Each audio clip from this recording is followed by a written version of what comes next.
Okay, so hi everyone. Today we'll be talking about the rules of replacement. So these rules are, I didn't realize yesterday was 420, but this will be our 420 special.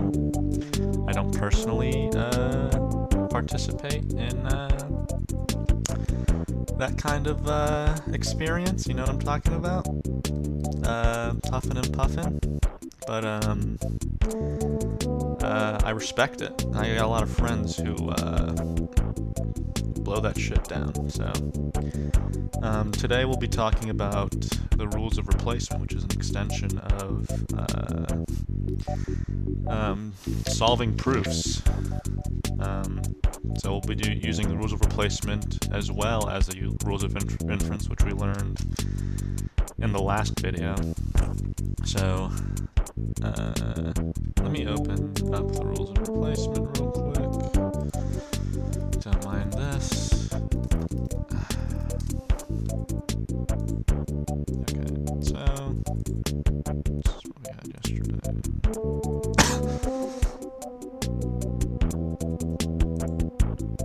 So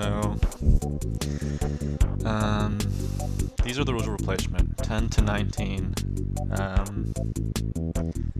They are not as scary as they might seem, but they definitely build upon the rules of inference, and so I think it'd be wise to start with explaining De Morgan's rule, and I think that this is the only one we really need to explain because you need to memorize this one like very well because you'll be using it very often. So I'm just going to write this down. De Morgan's law. Whoops, that's a P. Alright, so De Morgan's law is named after some dead math dude. States so if you have not P and Q, this biconditional, this, or not biconditional, or yes, no, yeah, okay. This is the same as writing this, not P or not Q. So what we did here, we just add a negation to every single part of this problem. We can view the outside of this problem, or the outside of this statement, this logical statement, as a part, P as a part, and as a part, and Q as a part. So what I did here, negation, double negation, you cancels out, just like in mathematics. I add a negation in front of P. I change or to and vice versa. If you have or first, you change it to and you add a negation in front of Q. So I'll extend. So let's say we have P and Q, but we don't have the not in front. This would just be not P, or rather, sorry, whoops. So, since we don't have a not in front, we have to add the not in front because it doesn't cancel out since we don't have it here. So this would be not, whoops, fuck. This would be not P or not Q. So you see the difference here. This is the same on the inside, parentheses, but we have a not in front here since we don't have a not here. Again, if you have like not P, not P and Q, this not P will change to P instead of not P. It's vice versa. So you just think of it as adding. So you know how when you multiply negative numbers, you cancel out the negative? This is like the same thing. This is a negation, slightly different. It cancels out and you add it to each single part. This is part 1. This is part 2. This is part 3, and this is part 4. So this is an incredibly important rule to know, because it will be very useful for solving proofs using the rules of replacement. So let's start with a simple one. Let's see. So we can do A tends to B.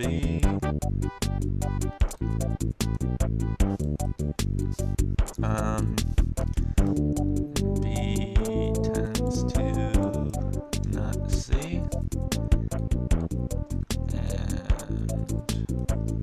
And C or D. And 1, 2, 3, 4. And then the last premise is not D. Now we want to prove not A.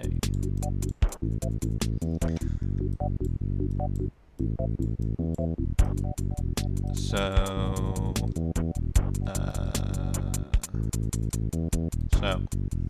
what we can do, remember from last time, we talk about how it's important to identify variables that are isolated so we can utilize them to break down the proof further. So we see in premise 4 we have not D, and we see we have C or D, so we can use disjunctive syllogism, which you guys should remember, which is P or Q, not Q then P, or P or Q, not P then Q. So P, Q, we have not Q or not D, so we get C. DS 3 or 4. Alright, so now we can also, so modus tollens, so this is a bit strange because we don't have, oh dear. So although this is not, and modus tollens usually P tends to Q, and then if we have not Q, then P. This is the, since this is the opposite of this, we can view this as, we can still apply modus tollens to 2 and 5. So since B tends to not C, we have C, then we have not B. As a result, we're just adding negations. We're just flipping all of these by adding negations. So it's modus tollens of 2 and 5.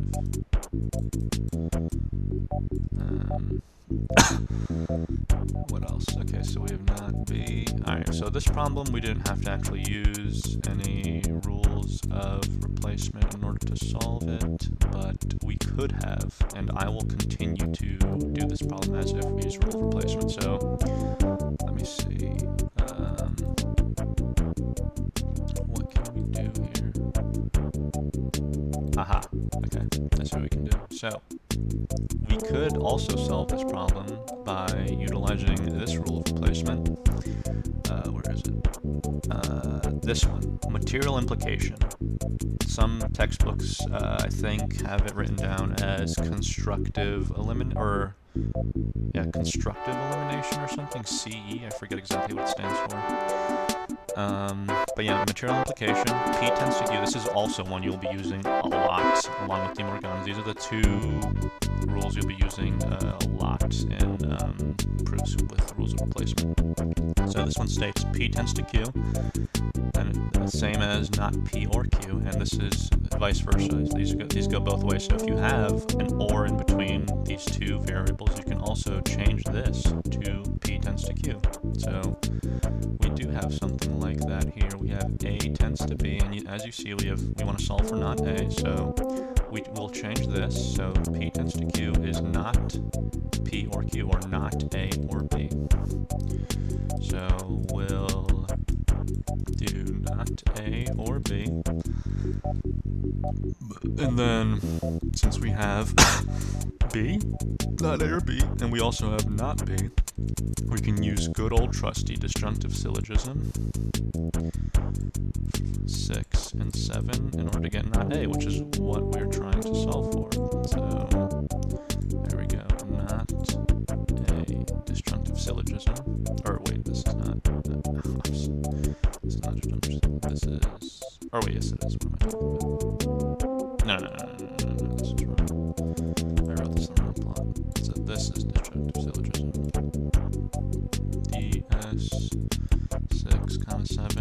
this is implication, material implication, the one we just learned.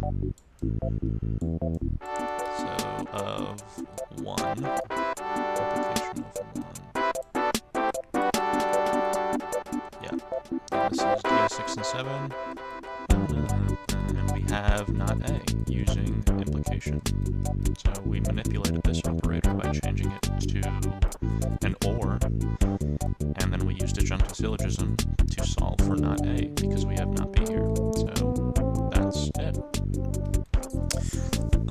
Let's do one more. Let's try and do a more challenging problem. Okay, this one looks... I'm not gonna do a super long one. Or I can do a super long. Let's do one that's obnoxiously long. Okay, let's see. Alright. So, first premise. A or F. Second premise. Oh, wait. So A or F tends to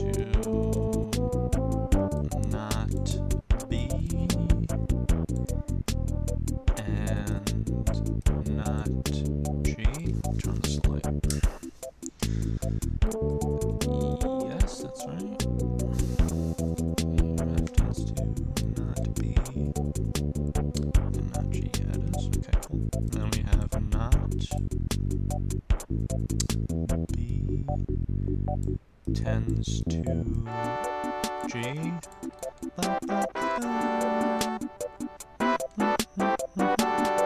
And then we also have not S tends to not T tends to A, right? Yeah. And then premise 4, we have, this is the last premise, T tends to F. Okay. So, right, those are all. Let me just double check, make sure I wrote everything down right. Not G, and then not B tends to G, and then we got not S tends to not T, and then 4G. Okay, cool. And we want to prove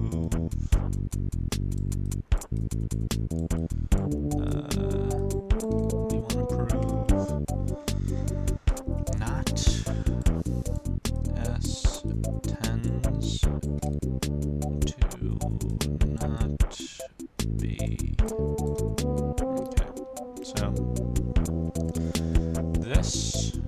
So if you want to, when you do proofs like these, you're going to want to have to work, as well as working forwards, you want to work backwards. So I feel like it would be wise to start off with translating this into something using De Morgan's law. Since you can't apply De Morgan's law on something with an implication, you have to first use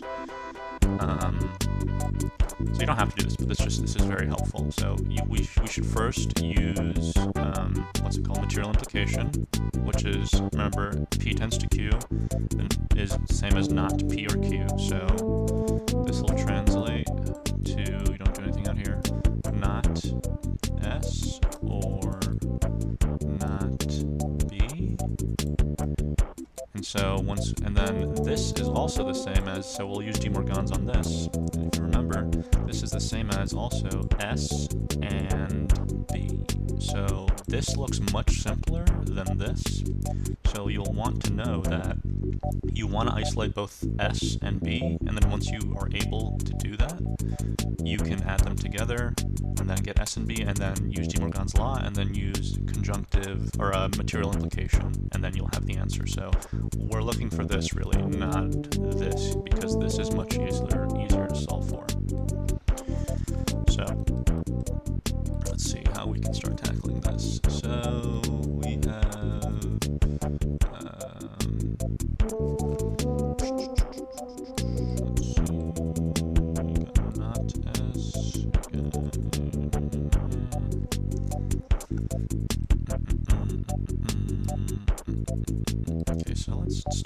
this. So this is where De Morgan's law comes in very clutch. So we want to first convert this using material implication. So remember, we just went over it. P tends to Q then is the same as not P or Q. So keep the not in front, and then just change this to not B or G, since we have B here. So that's implication of 2. And then we'll be able to use De Morgan's law. This is good because we will be able to change this to an and, which allows us to then further simplify and then isolate both of these variables. And since we have a not in front here, we can actually extract them. If we have a not in front, if we have not B and G, then we wouldn't be able to isolate them, neither B or not B or G, because we have a not in front here. So since we have a not here, that's good. So we use De Morgan, so we cancel this out, so then we cancel this out, so we get B first applied here, so that these two cancel out, and then we switch an or to the and then we add a not in front of G, so we get B and not G. And that's De Morgan's 5. And then we can isolate both of these, so we use simplification rule, just because we have a conjunction between the two of them, so we get B. Simp 6 and not G. So again, simplification of 6. And then, since we have both of these, this should open up something. Let's see, we can... okay, so if we can combine these two, do we get... right, so if we do, it's not... it doesn't work. That doesn't work. Okay, what else can we do?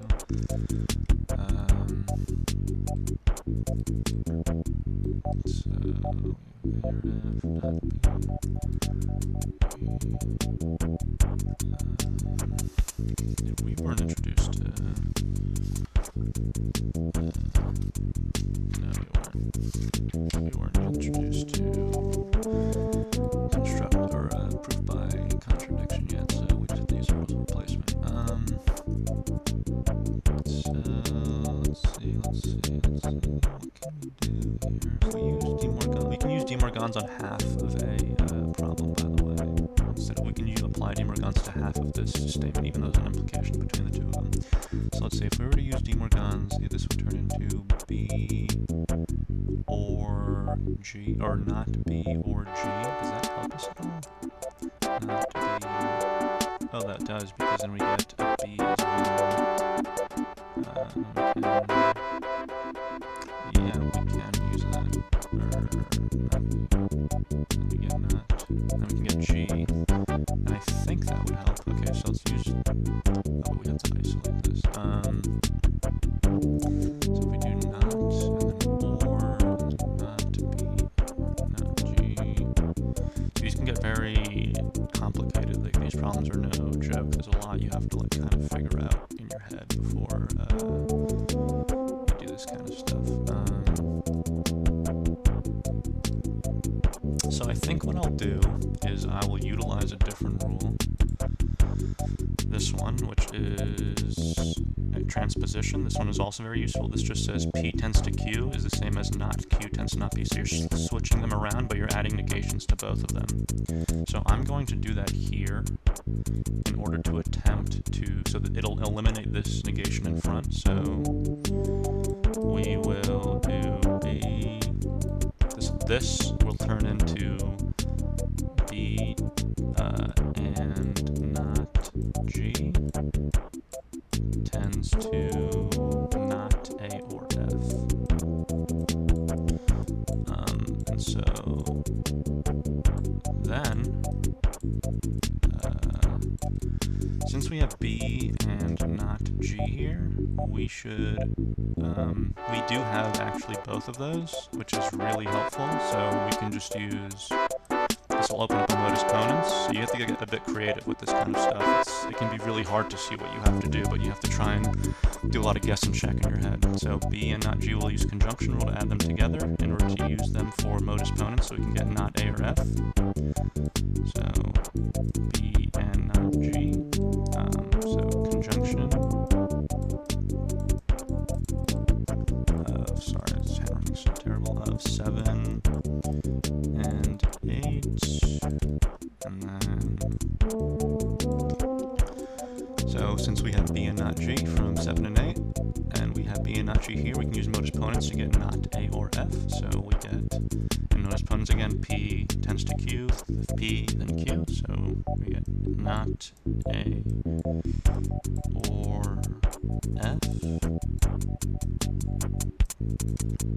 from modus ponens of 9 and 10. So we can see here that since we have a not in front of here and there's an or here, we can separate these two. We can again isolate both A and F, which is very, very useful. So we'll use De Morgan's law on this. So we'll get, so to begin, we use De Morgan's law on every single part, which is 1, 2, 3, 4 parts, and De Morgan's law on this. Negation to negation cancels out. And we get not A, since we have A here, and we change or to and then not F. So we add a not in front of here as well. So we have not A and not F, which is again very useful because we can now isolate both of them. Because there's a conjunction between the two of them using the simplification rule. So we get not A for simp of 12. And then we also can go not F. Again, simp 12. So these will definitely open up something. So if we see we have not A and not F, let's see how we can use this up here. Okay, I already see something we can do with. We have not F, so we'll get not T using the modus tollens in 4 and 14. Yeah, we don't have not T yet, no. So not T. Not F. So modus tollens of 4 and 14. Again, modus tollens should know at this point. P tends to Q, not Q, then not P. So we got not T. So let's see, we have almost all variables isolated, I think. I think we do have all variables isolated except for S. So let's see what else we can do here.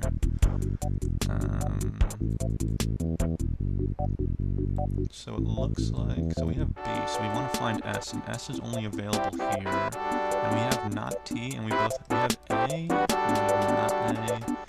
So this is what we will do. This, not T tends to A, is the same as T or A if we use material implication on this. I'll just write that real quick down here on the side. I don't usually write on like this on the side, but this is helpful for when you're beginning. You'll get a hang of it, you won't feel the need to write it on the side because these rules will come to you pretty easily after enough practice. So this, using material implication, is the same as T or A. And let's see, do we have not T, but we don't have normal T, so that is, oh, that's good, right? So if we do not T, should we do not T? Yes, that's what we want to do. So here is, again, this is, you have to think ahead. So in order to acquire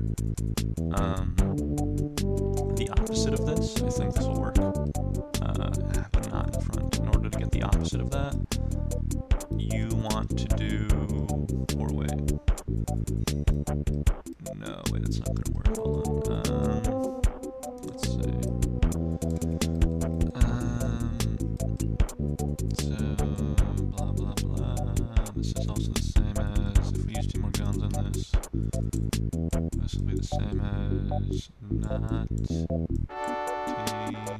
or whoops, gotta add that not in front first. So not t and not a. So do we have this? We do, don't we? Yeah, so here we go. That's all we need to do. I was thinking too ahead. So we have not t and not a, conjunction of 13 and 15. If you don't understand what I'm doing, I'll explain right after I write all this shit down. 13 and 15. So we're working backwards here. So this, oh wait, that's not right, is it? No, it's not. Oh wait, this will work. Okay, so because we want the opposite of this to get S, I believe. So yes, we want the opposite of this to get S for modus tollens. So this does work. Again, this is pretty difficult if you don't have a lot of practice with these problems. So since since we want the opposite of this, which we will eventually get in order to use modus tollens here, so I'll just show you. So we will use De Morgan's. We won't get this if we use De Morgan's, but we'll get the negation of that, like this. So we'll have not in front, and then T or A, which is very helpful because we don't have T or A, we have not T or A, and then once we use material implication to translate this, or rather this, into the opposite of this. So let me just write that down. So we did De Morgan's of 16. So we're going to use material implication or here, work backwards again. So not will stay, and then I'll change to not T implies A. And we'll see that that's what we want. We have the opposite of this, not T tends to A. So we have not T tends to A, but there's a negation in front, so we can utilize modus tollens, since this is, we can view this entire expression, not T tends to A as Q, and this as not Q. So it's very, very, these rules are very, very helpful. It's implication of 17. So we will get what we need, which is S, because, again, modus tollens, P, so I don't know if you can see that, so we were using it here and here, so P tends to Q, we have not Q, so we'll get not P, or not S, which means we get S. Or so here we actually have to do step by step because your professor might take some points down. So you'll get not S from modus tollens of 3 and 18. And so there's a rule to get rid of this double negation. Usually you can get away with doing it automatically, but double negation here. P is the same as not P, so we'll get rid of, this. You can do this the other way around, but I don't see a point. I mean, there are instances where I've had to do it, where I've had to go from, what's it called, P to not P in order to use modus ponens or modus tollens, but it's kind of rare and it's like pretty obscure as well, but it's still possible. So not S here becomes S using double negation dn of 19. And then see since we translated this to make what we want to look for much easier, we used material implication to get not S or not B, and then we used De Morgan's to get S and B. We want S and B now. We're almost done. So we have S here, and we also have B isolated here. So conjunction of 7 and 20. So S and B. Oh dear, I have a virus, it looks like. So conjunction of 7 and 20. And then we're not done yet because we're not actually looking for S and B. We're looking for not S tends to not B. So first we have to use, it's the meme song. We have to use first de Morgans on this to get not S or not B. So if we use de Morgans, again we apply one not in front for the first part, second part not in front of the S, or we change conjunction, that's the third part, we can change conjunction to disjunction, then we add a not in front of B,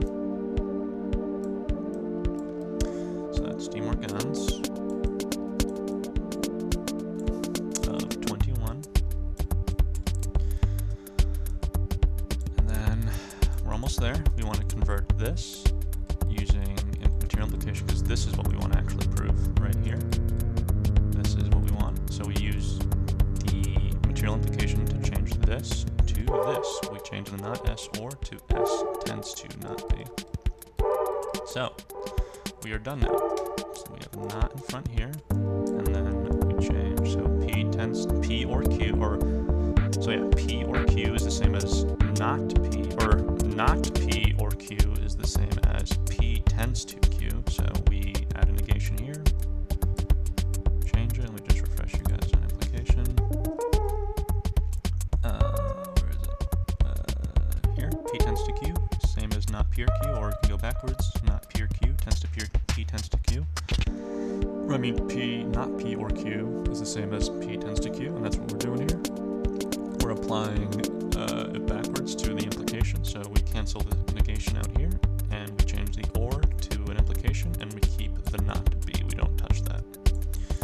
And there you have it. We have solved this proof. This is one from my textbook that is considered a challenging problem. So these are quite difficult, and these can get more difficult as well, and there are other ways to solve. I think next time we'll learn about proof by contradiction and proof by assumption, conditional proofs, where it's interesting. I'll talk more about it in the next video. It's another thing